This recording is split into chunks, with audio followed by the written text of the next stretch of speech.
Hit record. We're recording. Huzzah! Yay! Woo! Baltimore Brandon. Checking in from the OC. Holy shit, dude. Danny Ocean, hon. Down in the ocean. How is your vacation? Vacation has been outstanding, other than Monday it being like a torrential downpour down here. Yeah. The rest of the week's been really nice so far. Awesome.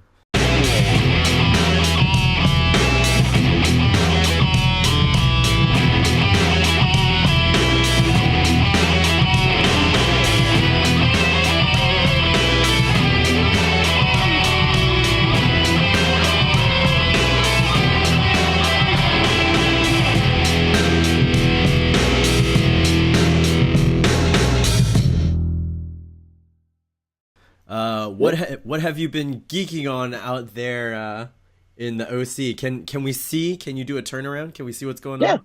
Yeah. Here. Let's see. So we have a place on the 4th floor. It's a nice 3-bedroom condo, and that's my view of the beach from my balcony. Oh shit, that's awesome. So, and then the rest of it, cutting back around. My view of Ocean City, and then I can actually see the bay from here as well. So, yeah. So it's been nice. I've been geeking about not having any responsibilities and learning that left to my own devices, other than eating terrible things because fuck it, it's vacation, I'm actually a surprisingly healthy man, which is weird. Huh. Like, that's not what vacation is for. No, I didn't think so, but I think it's the fact that this entire island is like flat as hell. So I'm able to get in an almost 11-mile bike ride every day with no effort at all, just very minimal. That's too much exercise, man. Fuck that shit. Nonsense. I've been drinking all my wife's family under the table every night too. Nice. Yeah, we managed to shut down the bar the first night we were there. Between 2 different bars in the same club and about a $500 tab. Holy crap, dude. Oh my god. Yeah. I got up the next morning and went bike riding. My wife's uncle, on the other hand, decided to spend the entire day in bed, curled up in a fetal position. And I know how he was curled up because later in the afternoon, I decided to rub it in. Went and skateboarded down to the bar, bought him a T-shirt from the bar and delivered it to him bedside, which... Here's a souvenir of me kicking your ass! Exactly, yeah. So, it's basically been me beating up on a bunch of hardcore Republicans who call me soft all the time and watching them all cower and hug toilets as I get up in the morning and victoriously bike ride and send Instagram photos of me having a great time, not hungover at all. That's right. Turns out believing in human rights makes me strong like bull. I mean, that was obvious. Fuck fascism. I can drink you under the table, bitch. What? So... Yeah, so I killed 2 of my wife's cousins last night drinking as well. So nice. Have you seen any movies? No. Why would I watch any movies? I don't know. Like, that's something we usually do on vacation. We try to see a movie. Yeah. We may end up going. I got a little sunburnt on my back the other day, and sorry about the wind. I don't know how much or how little it can actually pick up. Your mic is good, man. We can't hear shit. Awesome. So there, I got a little bit of sunburn on my back from being out in the ocean. So we may end up taking a day out of the sun today just to kind of let myself heal a little bit. Yeah. But other than that, I don't plan on watching any movies. I plan on bitching about one, but... Oh, okay. I assume that's what our topic is today. I actually did research. Well, you did research. I didn't. I thought we were just gonna dick around and talk about vacation and shit. Let me see. What did we do? Yeah, we don't need to do that. All right. What are you geeking out about this week? So, I see what we're. Oh my god, I don't really want to talk about that. Jesus Christ. Oh my god. Oh yeah. All right. Well, anyway, Morlock Jim came down over the weekend to help plans stuff for the future toys and all this kind of stuff. But he also Okay, set hang up. on. People should understand context. This is a sometimes business partner, sometimes co-creator, Oh, and right. the person that you go in with for a future potentially in creating toys. And is that correct? Yeah, that's the entire reason I was out at San Diego Comic Con, to kind of scope out, the landscape and make connections in the toy business, because we're trying to get our indie toy company off the ground and stuff. Yeah. So Right on. he came down to hang out because he lives in Philly and we're down here in Maryland. So he came down to kind of hang out and to do some follow up from the show, and like, we have some potential clients already, which is very hopeful. Nice. But he helped. He set up the one of the many 3D printers that we have acquired over the years. This Well is then. a printer bot, which is a small form FDM printer. FDM printing is where you take a spool of plastic Filament? and it shoots it out, and like, the old dot matrix printers where they go line Yeah, by yeah. line. So that's what the FDM printers do. They take the goo or the plastic and squirt it out as goo, and then build up your print layer by layer. Gotcha. So And he's that was what you used to build the thing that you posted on Instagram and Facebook everywhere. That weird, Yeah. awesome looking cat. Like, it's funny. The idea of a cat having a laser gun inside of its mouth isn't necessarily you. That look, that weird like fly squint, that is very Jamie. Whoa!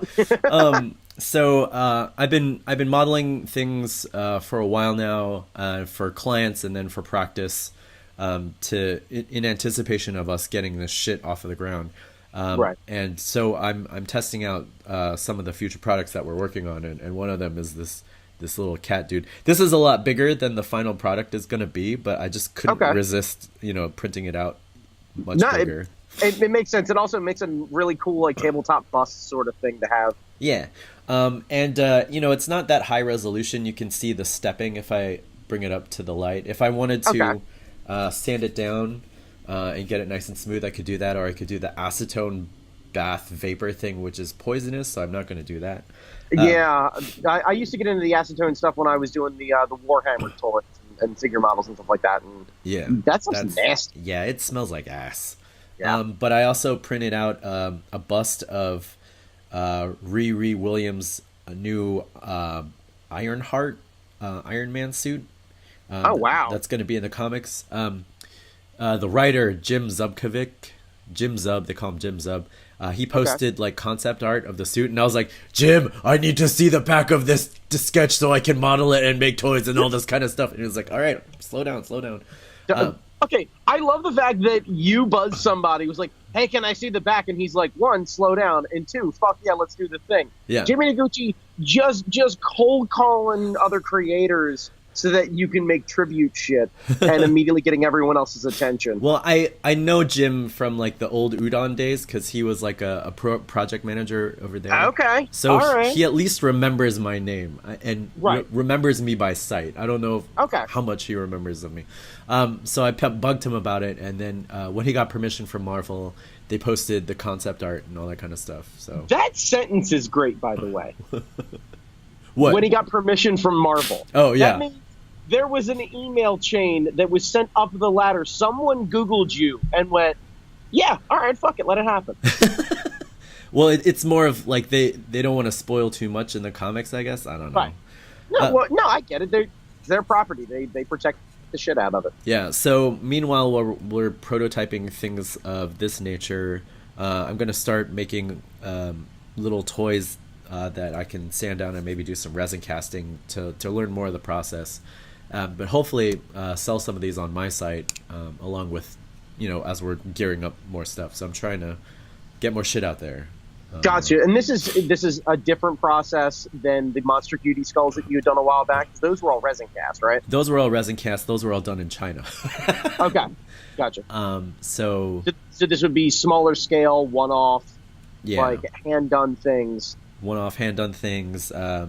If I can learn how to resin cast, I might need to invest in a pressure pot, but I'll see how far I go down that rabbit hole. Yeah. Because that could be kind I, of crazy. yeah, I'm sure, and probably expensive. Yeah. So, but yeah, Right on. making things. Also, there's like a chicken that I have, and then there's like a shark thing that I have. So we're working on these things. They're gonna be four of them eventually, and this is like a component of the toy that we're making. So more on this as it develops. Awesome. That's super rad.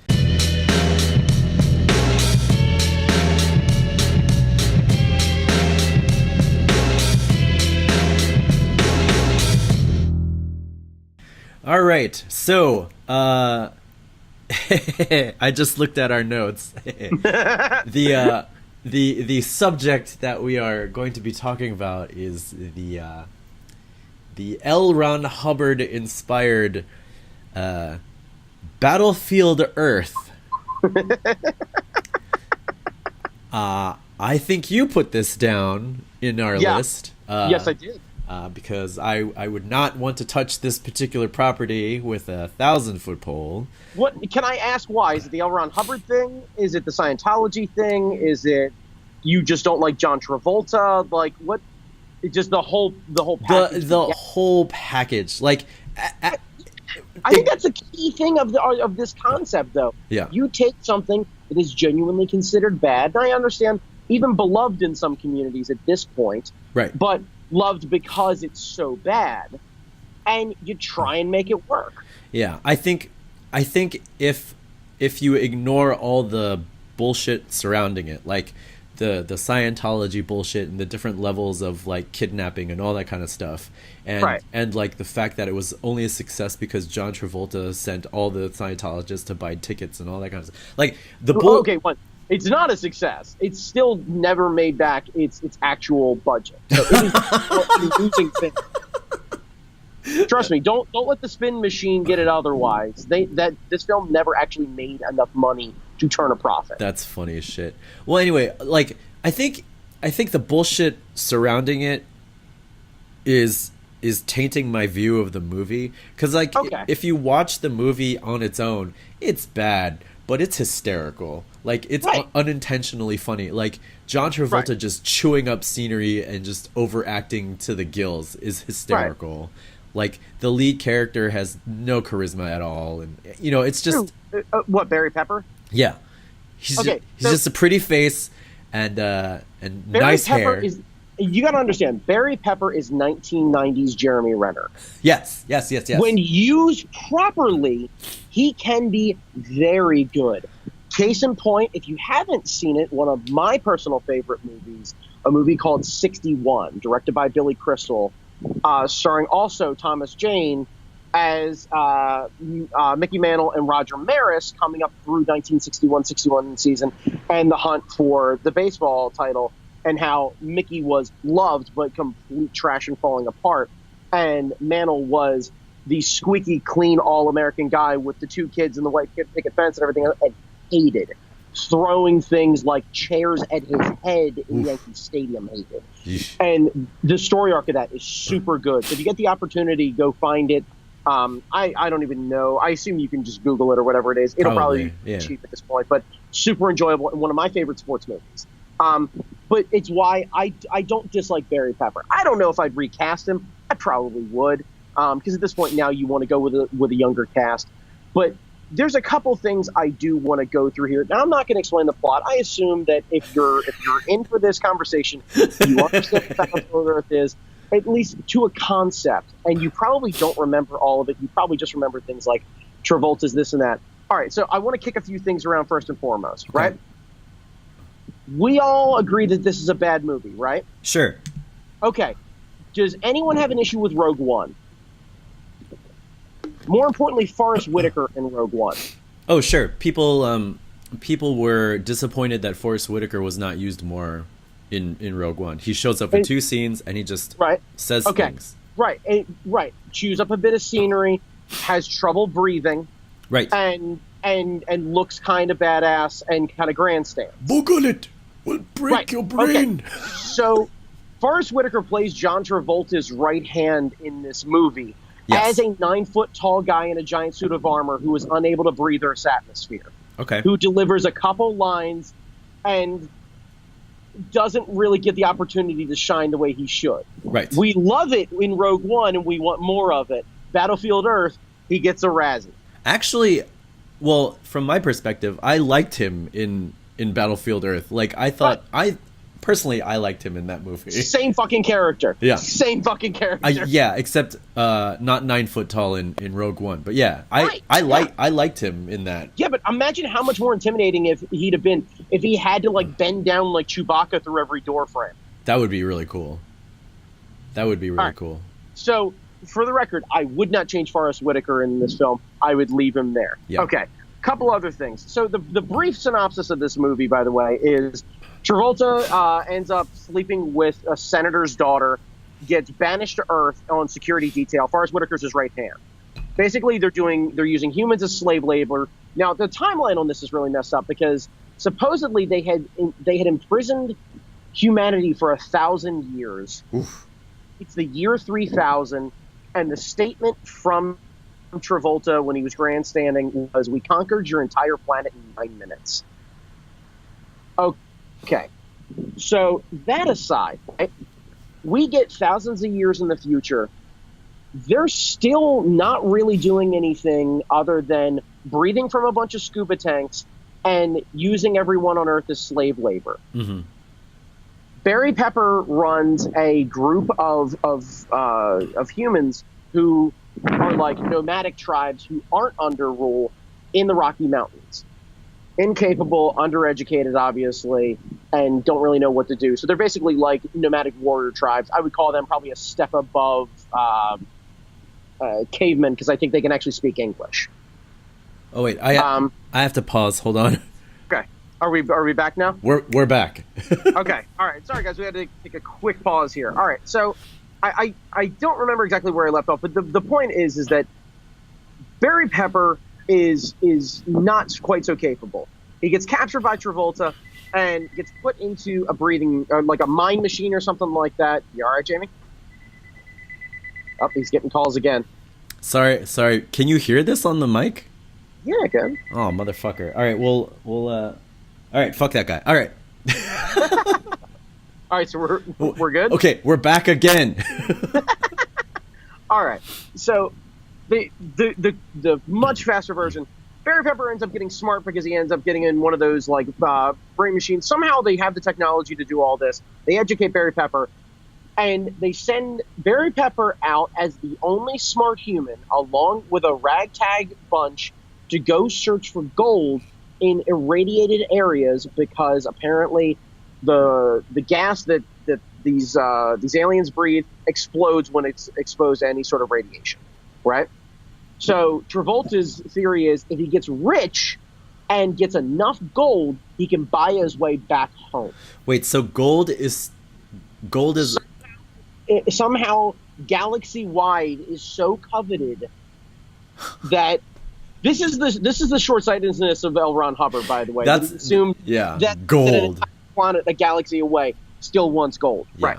So they hand Barry Pepper. Now this is where you start to lose me with the thought process.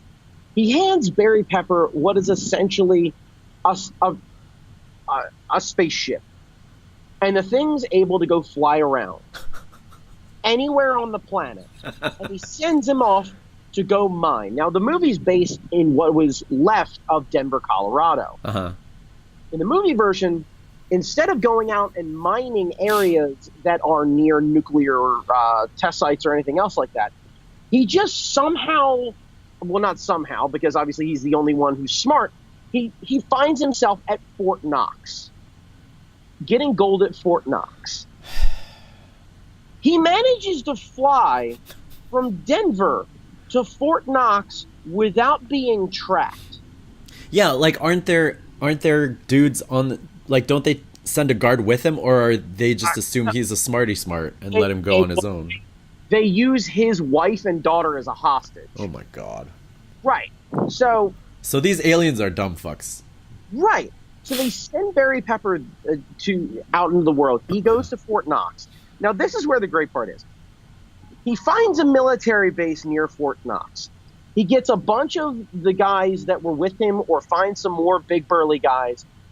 finds a military base, manages to power the military base up, finds a bunch of military weapons, and uses a flight simulator to train these cavemen in a week to fly a Harrier jump jet to then go put a strike on the security guy, which is what it is, in Denver, Colorado.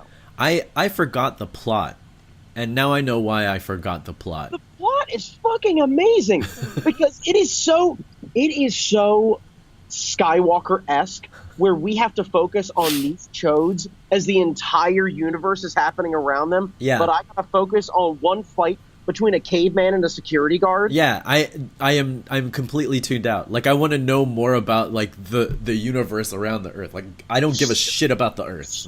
Okay, so the idea is that this movie was supposed to be one of two. It split L. Ron Hubbard's book of the same name into two different parts. Okay. But it also took a bit of updated goddamn giant military helicopter. Sorry about that.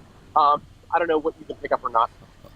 So it splits everything up. So they take it upon themselves to do this. Now, in the book version, and this is where I think they fell off, they didn't find Fort Knox. They went to Scotland. And they found themselves a group of ragtag Scots to help them go back and fight these aliens. Dude, if they get like future Connor McLeod of the Clan McLeod, I'm in. Jamie, we have the ability to turn Barry Pepper into the new Steve Rogers and his Howling Commandos into the best list of Scottish actors that you could possibly have. I'm there. I'm there. Talent. Ewan McGregor, James McAvoy, Gerard Butler, David Tennant. The list goes on and on. Yeah, yeah. Peter fucking Capaldi. Peter Capaldi, yeah. Yelling at all of these great Scottish actors. Dude. And because we're asshole Americans and we don't know the difference, we can even hire Billy Connolly as comedy relief to this whole thing. Karen Gillan would be in it. We could a ton of great Scottish actors with super thick accents. I love this already. I need to see this right now. I need to see this. Fast and the Furious sort of thing. Got the Vin Diesel of the bunch finding his family in Scotland to then go back to Fort Knox, gather the gold. Now, the whole idea of the premise of how they end up winning is apparently every 6 months they end up sending a supply of like minerals and stuff like that that are harvested on Earth back to their home world. So wait, this takes place 1,000 years in the future, right? 1,000 years in the future. How are there any minerals left on the planet? Like, we're pretty good at like strip mining our own planet. These are like aliens who have better technology. They beat us in 9 minutes. Like, how is there still shit? Like, why is the Earth just a carved out crater of cheese? They handed a caveman a spaceship, Jamie. I think they're good at fighting and not a whole lot else. Okay. Like, I mean, so in this remake, do we see the 9 minutes? Do we see the 9 minutes that it took I think them? you have to. I think that has to be what happens. Is you start the movie with like Middle America, or not to take a page away from like Armageddon or anything else like that, but Brooklyn or Washington D.C. or something like that. Yeah. You see the ships come over. You see them engulf everything. You see them eradicate half of the population or more. Yeah. And then you see them basically flying down, putting a big broadcast out there, and then you just smash cut to, the year is now, 3030 or something like that. Right. And everything is a desolate husk of what it used to be. Because the first one didn't show us that. So, like, sure, they showed the planet in disarray, but like there was nothing menacing about John Travolta's character or his species. They're again, just big. Because the species is supposed to be very menacing, but John Travolta is, again, a security guard. Yeah. At his core, he's a security guard.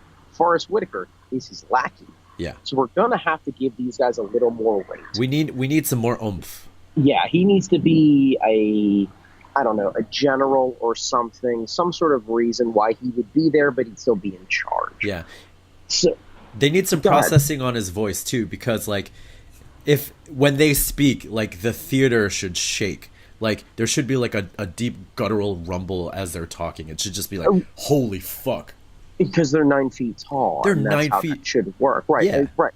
Now, there's going to be some exceptions, and Brock Lesnar has taught us this, that just because you're gigantic and hulking doesn't mean that you can't have the voice of a 12-year-old. Yeah, but like, you know, in that case, if you have an alien with a shit voice, you give him a Paul Heyman. You give him Fair alien enough. Paul Heyman, and Paul Fair Heyman is enough. the mouthpiece. Fair enough. Like, Okay. I mean, you could even put Paul Heyman in the movie as like the human mouthpiece of whatever giant monster you Yeah. have, and he would be like, Yeah. "My name is Paul Heyman." Yeah. Okay, so the whole premise of how they end up beating these guys is apparently they're supposed to send a teleportation out to the home world. What they end up stealing from this military base also somehow unguarded. They've had 1,000 years to raid all the military things. They haven't even bothered with it. Somehow they find a dirty bomb. And they set it inside of the dome that was Denver, Colorado, that creates an atmosphere and yada yada, which means it would contain the blast. It would end up, the second it goes off, it ends up causing a chain reaction through the thing, blows a bunch of the other ones up, and in theory, somehow it blows up all the ones on Earth, and all of them are gone. In the in the book version, they end up sending back their dead in coffins back to the home world. In the book version, they get a bunch of dirty bombs, and they send them off to the home world and blow up the home world while they're at it. Nice. Now, the idea was to only blow up the city and possibly the teleportation device, so this way they couldn't come back. What they ended up doing was creating a chain reaction, because they sent the dirty bomb to the home world. It blew up once because the atmosphere has the ability to explode. It caused such a chain reaction and such a large explosion that it turned the planet into a star. Oh, Jesus. And because all of the teleporters were still somehow active, and this teleportation technology doesn't actually need a teleporter at the other end, so similar to like picking up Kirk off the planet and not needing the pedestal thing, Yeah. so when they go to do the 6-month check-in, all they do is teleport the scorching hot radiation from the sun into these domes and killing every one of these places across the galaxy, eradicating entire species. Holy shit. What? That is so much better than the movie. No shit. Holy shit. How do you miss it? Like, hang on a second. I think I wrote down what the actual thing... okay, so, by the way, the Barry Pepper's character has possibly one of the worst names I've ever heard. It's Johnny Goodboy Tyler, which... Okay. The quote from the Wikipedia article, and take that as you will, for the book, says, Johnny's dirty nukes were meant to only destroy the capital city, but instead started a chain reaction which reached into the planet's core due to overmining by the Silos, which is the name of the race, exploding planet Silo and creating a sun.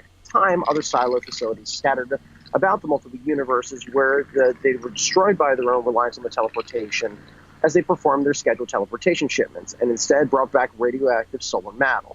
This Holocaust killed all the children and all the fertile females and the primary source of vital breath gas, thus about the death of silos everywhere. Jesus.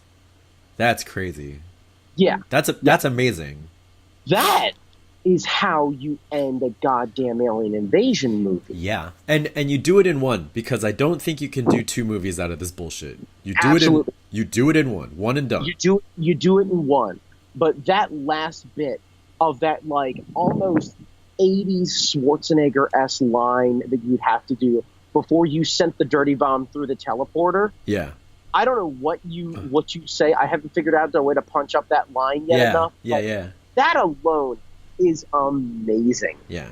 And then they get back, they learn that they killed all of them, and they're like, whoops. Well, my assumption would be is that they go to fly around or whatever it is, and there's just explosions everywhere, and then Earth slowly rebuilds itself, and somehow they start from scratch.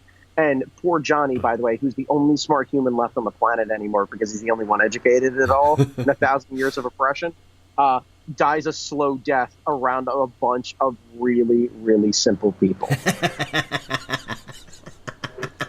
That's the part that we don't talk about. He's managed to save the Earth, but who cares? Yeah, because everyone's a dummy. He's the only one who understands TV and what Hot Pockets used to be. And now he has to run around with these toddlers with spears. Oh my god. So that would be the coda. That would be the special feature that they shot and realized they couldn't put this in the film because it's too much of a downer. It's too much of a downer, right.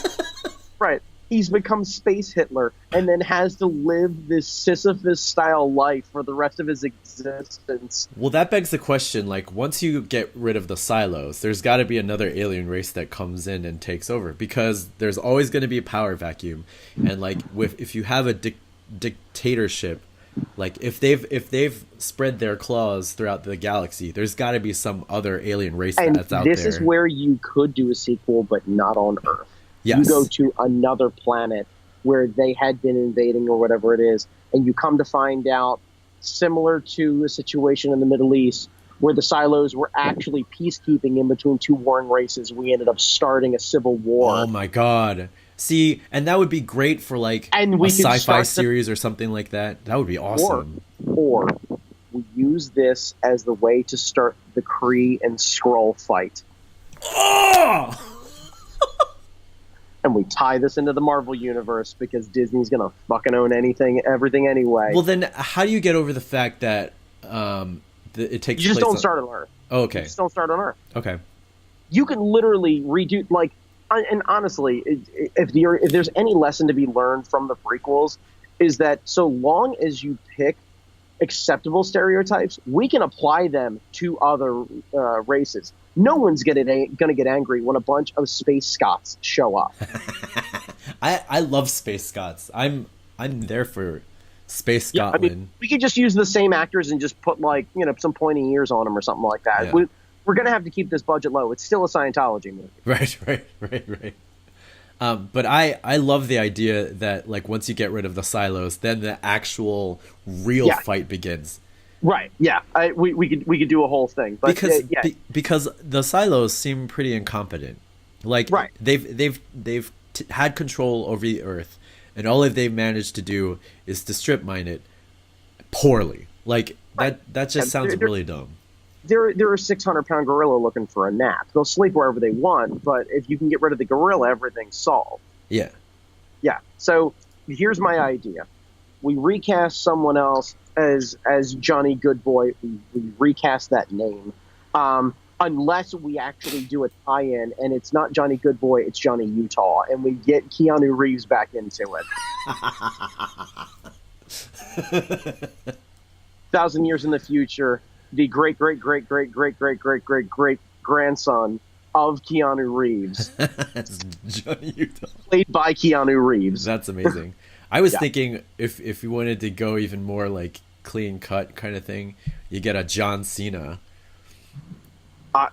I mean, sure. I don't know where you get the kind of cable machines to get that sort of definition out in the woods, but yeah, let's do that. Well, I mean, if he's a miner, all he's doing is pumping stuff all day, lifting and hacking, lifting and hacking, lifting and hacking. I guess. I mean, I figure just maybe with Game of Thrones, if they've taught us anything, is that there's a wealth of angry, hairy dudes out there that you could cast in this role. That's true. And if you don't give him a lot of lines and you treat it the way it is, where he only really has to understand complete sentences for the second half of the movie. Yeah.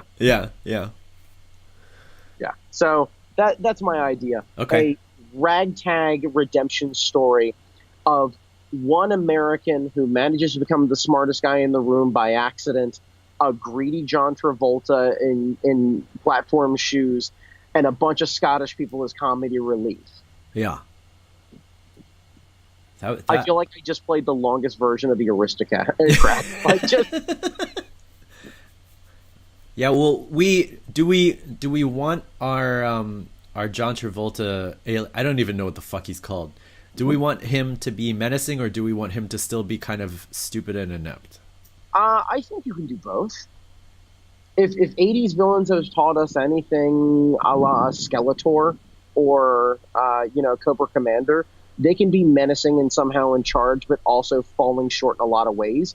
You could end up treating him like a Starscream style character, where his greed ends up getting in his own way, and he ends up doing stupid things to basically spite himself. Yeah.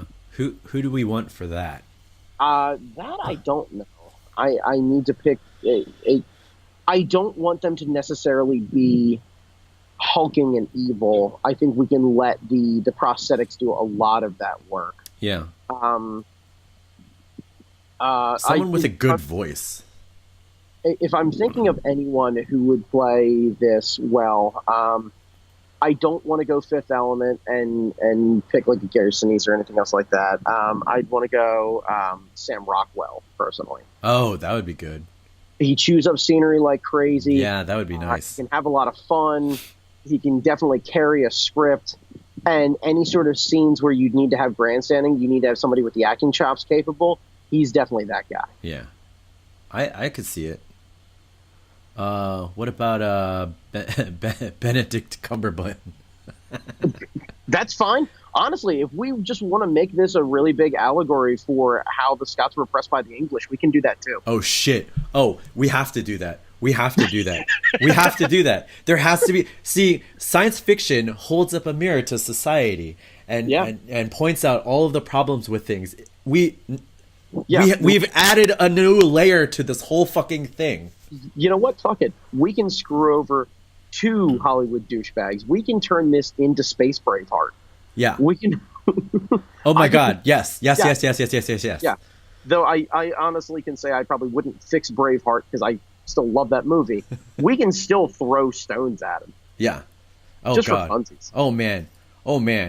I love that. I love the idea of it being like an allegory of the British and the Scottish, like.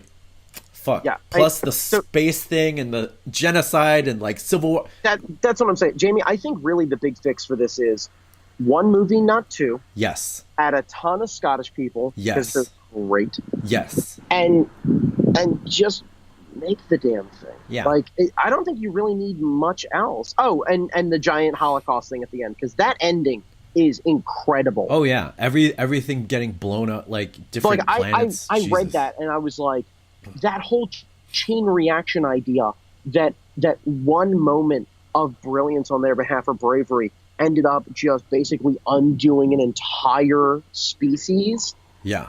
That's amazing. That's crazy. Yeah. That's insane. Yeah, he's sitting on that gold mine. The same guy who named a character Johnny Good Boy Tyler fucking comes up with the best space holocaust I've ever heard of. Yeah. The fuck? That was like, that's crazy. That's such range in between brilliance and bullshit. Yeah. Why wasn't any of that in the movie? This is what I'm saying. Yeah. You were worried, like you were concerned about going into this one. I'm telling you, man, there's meat on the bone here. Yeah. Oh yeah. Now I'm into it. Now I want to see this. Yeah. God damn it. Yeah. The second I read the book version, the plot synopsis, I found out that they didn't go to Fort Knox, that they went to Scotland. I got fucking excited. Yes. And just started making notes. Oh, I love the Scottish. That's amazing. Yeah. Yep. I think that's really how we fix everything. Giant space explosions and Scottish people. Space Scots, yes. Space future Scots. caveman Scots. Yeah. Oh my God, dude, we could literally just have it be great British actors versus great Scottish actors. Oh God. We could cast Idris Elba. We could cast Cumberbatch. Ooh. Yeah. Oh my honestly, God. Since half the Game of Thrones cast is out of work at this point or looking for new projects as Thrones is over, we can just cherry pick who we want. That would be great. That would be amazing. Because the guy who plays the Hound is Scottish too. Oh well, fuck. Yeah, he would be great as a resistance fighter. Fuck it, we could put Jon Snow against the Hound. Space Jon Snow versus the Hound. Oh my God, do we get Jon Snow as John good face? You have to make him the bad guy. I have to uglify him just a little. I want to see his acting chops. Yeah. Yeah, I he doesn't think get to wear like gigantic black capes and let his hair flow in the breeze. I think he would be good as a evil alien dude. I think it'd be great. Yeah, Yeah, we just literally just let it be the English and the Scottish just fighting it out. man. I'm there for all of this. I I'm not saying I can solve everything, but I think I can help with a lot. Yeah, well, I'm here. We should send this out to the world so that someone in Hollywood picks up this thread and says, you know what, we can Yeah. make this happen, and then we Yeah. should get some money off of that shit, some royalties and shit. That'd be not, at the very least a consulting thing. consulting like hire me fee. just a storyboard. Look, you don't have to fly me out. Clearly, I can Skype this Yeah. from anywhere. Yeah. I'm a hard worker. I'm on vacation. I'm here with you. I can do this. Hollywood, I'm here. I'm working East Coast time. I'm putting notes together on the beach. I'm working always. Yeah, and I just need a paycheck. and the great thing, this would be fun too. It wouldn't be like over serious and like super up its own ass. I think there would be an element of fun with this one.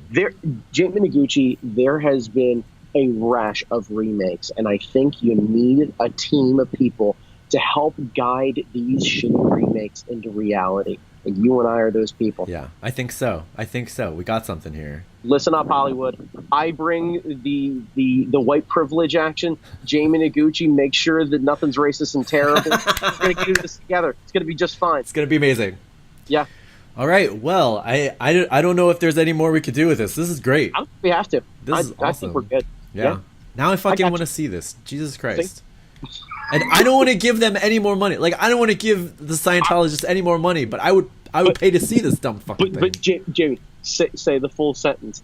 I would pay to see this version as Battlefield Earth. I would definitely pay to see this. I would play opening night, IMAX, 3D, surround sound, bullshit, glasses, all in opening night. I would see this version. That's the first 2250 this movie's made in the last 15 years. That's all I'm saying. Yeah, there you go. All right, my friend. Well, enjoy the rest of your vacation.